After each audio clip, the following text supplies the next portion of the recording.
Any of you that want to be extravagant to me, let me know. Jesus and his disciples are invited to a dinner party. Now, this is a marvelous story, and you may not catch it just from the text. This is the kind of dinner party you always hope that you could be invited to. This is the one that I've heard several different versions where all of these famous people come together and have these conversations based on their character and their past. This is one of those such dinners. Now, the house that they're at does not belong to Mary and Martha and Lazarus, as we've heard before. This is the house of Simon the leper. That's the nickname that he's given, Simon the leper. Now, we've talked about leprosy in the past, that you know that nobody came close to lepers. In fact, anytime a leper walked into the area, everybody immediately started yelling, "Unclean, unclean, unclean," and they'd stay away. But Jesus accepts this invitation. And not only that, Mary and her sister Martha and her brother Lazarus are all part of this dinner party, along with all of Jesus' disciples at Simon's house. Simon obviously is no more a leper. Now, we can speculate. Simon may have been one of the lepers that Jesus healed and the New Testament talks about. Maybe he was another one of those miraculous healings. But regardless of the fact, Simon is now healed. Simon owes a huge debt of gratitude to Jesus. Simon and his disciples are now sitting at probably a meager meal, but a celebratory one. It says it's in Jesus' honor, so they can thank him for all of these good graces. It's an appreciation dinner, if you will, for Jesus' compassionate touch.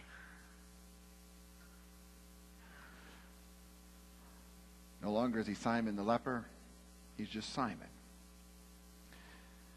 Now, Jesus will spend time in a number of homes over the next week or so of this story.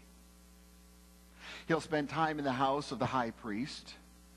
While one might assume that that might be a very elegant place, a very exciting place to go to, for Jesus it wasn't that.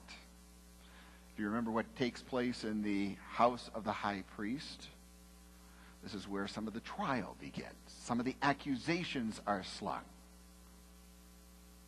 Another palace that Jesus will spend time in this coming week is in Herod's. Herod is the Jewish part of the governing body. Lives in a palace.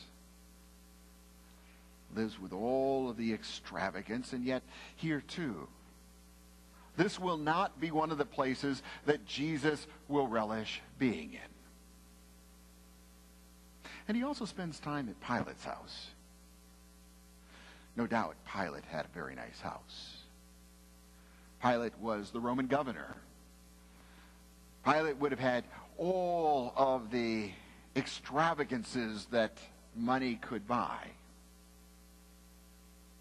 But what Jesus saw was a deluded leader who took aim at him. Out of all of the houses that Jesus spent time in the last week in his life, I can imagine that it was Simon's that he was most thrilled with. Because he came together with his disciples, and they sat around the table, and they shared stories, they shared jokes, they shared laughter. Last night we had dinner club. We went to a small restaurant down in Washington at 465. Wasn't the most elegant restaurant we've been into with dinner club. Really didn't matter. You see, it wasn't the food that was important. It was the conversation. It was the time together. It was sharing stories, sharing laughter, sharing friendship, sharing fellowship. And this is one of those stories. This is one of those times. But on top of that, you have this miracle man, Simon, who has been healed by Jesus' touch. Secondly, you have Lazarus. You remember Lazarus. He's the one who died. And by Jesus' touch, Lazarus comes back to life. So you have a former leper, a former dead guy. You have two sisters that don't always get along. Disciples who don't always understand. And they're all there around the table enjoying this meal together. Risky love seizes the moment. And for the disciples, including Mary, Martha, Lazarus, Simon, they found the moment, they seized it, and they enjoyed. Secondly, extravagant, risky love is fragrant to others. Now, this is where the story takes a bit of a turn. Mary seizes the moment and puts out a very extravagant gesture. Totally unexpected. Now, I can't say that it was totally unplanned. It wasn't just spontaneous on Mary's part. After all, she brought this large jar of perfume with her. She had to have gone out and bought it. She brought it to the dinner party, and she was waiting for just the right moment to bring it out. And when she does, she takes this perfume, this alabaster jar. She breaks it. She pours it over Jesus' head and over his feet, and it goes down his shoulders and down his back, over him completely. Now, ladies, with your perfume, if you have a 12-ounce jar, okay, that's a big-sized jar, right? Can you imagine pouring that over yourself in total? I thought that a good demonstration would be to use one of the kids and do that. But then I thought, well, then you've got to go home in the car with them. Probably not a good idea. But Mary pours this perfume over Jesus and anoints him with it. Now, can you imagine what's going to go on in the next week? Bathing was not a big thing back then. You didn't do it on a regular basis like we do. I'm assuming most of you got up this morning and you took a shower before you came here. And that would be a fair assumption. Back then, it wouldn't have been. So Mary anoints Jesus with all of this perfume. Now, what happens in the next week? Well, this is where he encounters Herod.